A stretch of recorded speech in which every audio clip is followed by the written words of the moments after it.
Beleza, pessoal, começando mais um vídeo. Vou fazer uma limpeza no carburador de motosserra, modelo comum aí das importadas.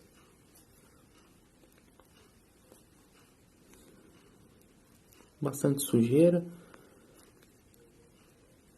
Muita atenção na hora de desmontar o carburador para não perder no parafuso, peça. O pessoal que está gostando dos vídeos aí, se inscreve no canal, deixa aquele like, comenta, compartilha, fortalecer o canal aí.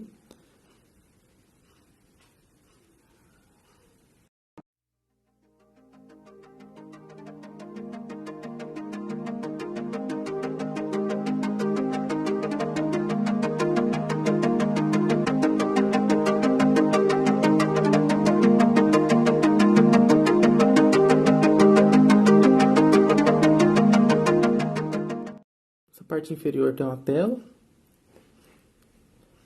Ao remover o parafuso do balancinho, segurar ele para não perder a mola. Vai ter o balancinho, um eixo, a mola, parafuso.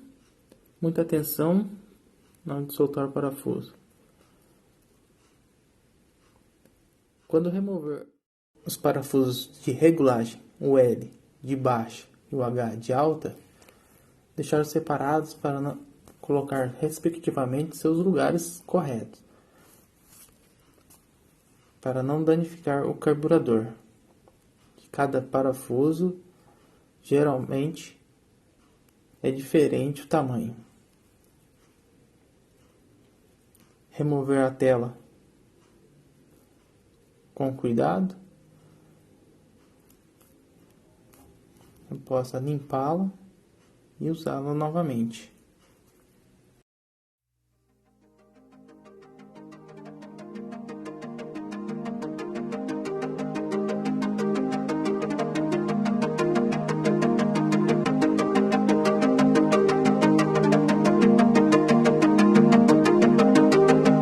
Na limpeza do carburador, eu usei um descarbonizante, limpa bico de injetores,